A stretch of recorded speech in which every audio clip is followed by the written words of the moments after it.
द्विघात बहुपद 3x² minus x minus 4 के शून्यकों और शून्यकों को ज्ञात कीजिए तथा शून्यकों और गुणांकों के बीच सत्यता की जांच कीजिए। तो सबसे पहले इसके शून्यकों को ज्ञात करते हैं।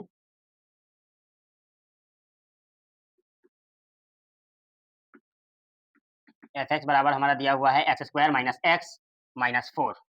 लिखेंगे शून्यकों के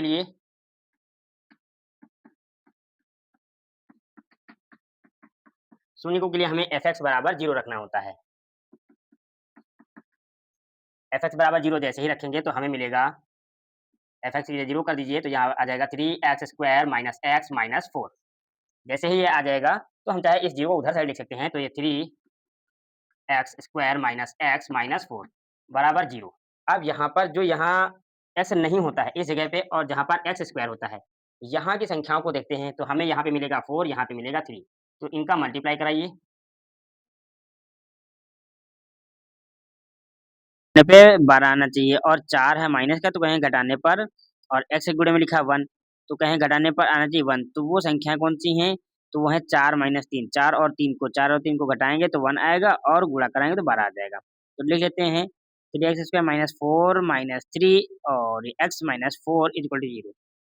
जब ब्रैकेट ओपन करेंगे तो ये माइनस जो है अंदर जाएगा तो प्लस का 4 है तो माइनस से गुणा हो जाएगा। ऐसे ही x भी दोनों जगह पहुंचेगा ब्रैकेट के अंदर, तो यहाँ पे माइनस का जब 4 से गुणा होगा प्लस के तो माइनस प्लस माइनस आएगा और x का गुणा होगा तो 4x आ जाएगा। ऐसे ही माइनस पहुंचेगा माइनस 3 के पास तो माइनस माइनस प्लस और x का गुणा 3 से होगा 3x और माइनस 4 इक्वल टू 0।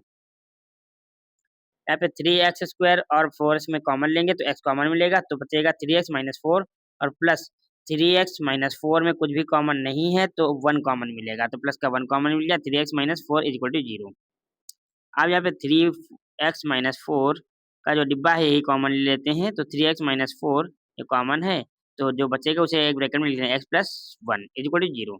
अब दो संख्याओं का आ रहा है गुणा 0, इसका मतलब दो में से कम एक संख्या या फिर दोनों संख्याएं 0 हो सकती हैं, लेकिन हमें दोनों पर शक है इसलिए हम दोनों को एक एक करके 0 के बराबर हम रखेंगे और x के दो मान ज्ञात कर लेंगे, वही x के मान हमारे शून्य कहलाएंगे। तो चलिए रखते हैं। जब 3x माइनस 4 इक्वल टू 0 हमने किया तो 4 को उधर साइड भेज देते हैं तो 3x बराबर आ जाएगा हमारा 4 और x बराबर क्या आ जाएगा, 3 इधर गुणे में है तो उधर भेजेंगे तो बटे में जाएगा तो 4/3 x बराबर हमारा आ गया 4/3, एक शून्य आ गया है हमारा। इसी प्रकार से x प्लस 1 को भी हम क्या करेंगे 0 के बराबर में रख लेते हैं। तो जब x प्लस 1 0 के बराबर में रखेंगे तो x प्लस 1 इक्वल टू 0, तो 1 को उधर भेजेंगे तो -1 हो जाएगा तो x बराबर -1। तो अब हमारे दोनों शून्य आ चुके हैं। अब हम क्या करेंगे, बता देंगे कि ये बहुपद के शून्यक हैं। पहले ये लिख लेते हैं फिर सत्यता की जांच कर लेते हैं। तो बहुपद के शून्यक, बहुपद 3x² माइनस x माइनस 4 के शून्यक 4/3 और -1 है। अब करेंगे सत्यता की जांच।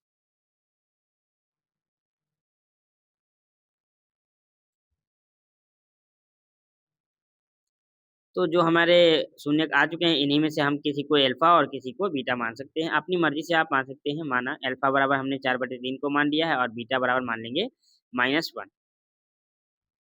तो पहले शून्यकों का योगफल निकाल लेते हैं। Alpha plus beta equal to 4/3 और जब माइनस रखते हैं, प्लस करेंगे वैसे, लेकिन माइनस का वैल्यू जब भी रखते तो ब्रैकेट में करके रखते तो -1।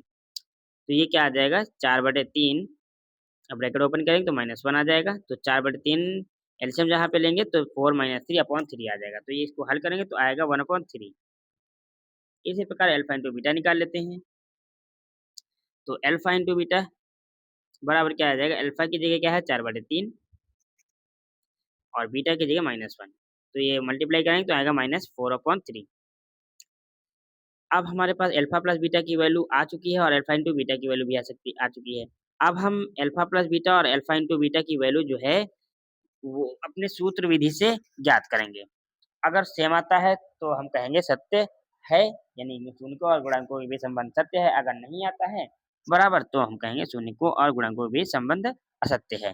चलिए कर लेते हैं। तो 3x² माइनस x माइनस 4 की ax² plus bx plus c से तुलना करने पर तो ए बराबर कितना आया है हमारा 3, बी बराबर है -1 और सी बराबर हमारा -4 है। तो अल्फा प्लस बीटा निकाल लेते हैं। अल्फा प्लस बीटा क्या होता है -b/a। तो यहाँ पे माइनस की जगह तो माइनस ही रख लेंगे, लेकिन b की वैल्यू कितनी है? b की वैल्यू है हमारी -1 और अपॉन में कितना है? तो a रखेंगे तो a की वैल्यू है 3। तो जब ब्रैकेट ओपन करेंगे तो माइनस माइनस प्लस हो जाएगा और 1/3 वैल्यू आ जाएगी। तो अल्फा प्लस बीटा आ गया है 1/3 जो कि हमारे पहले अल्फा प्लस बीटा की आई थी। ऐसे ही हम अल्फा इंटू बीटा निकाल लेते हैं। तो अल्फा इंटू बीटा क्या आएगा? c/a फार्मूले से होता है। तो c की वैल्यू कितनी है? -4 और a की वैल्यू है 3। तो हमारा -4/3 वैल्यू आ गई, जो कि हमने अल्फा इंटू बीटा की वैल्यू पहले निकाली थी। तो दोनों बराबर आ गए हैं, इसलिए हम कहेंगे अतः शून्यकों और गुणांकों के बीच संबंध शून्यकों और गुणांकों में संबंध सत्य हैं। चलिए चलते हैं नेक्स्ट क्वेश्चन की ओर। एक बार आप नोट कर लीजिए इसको या स्क्रीनशॉट ले सकते हैं।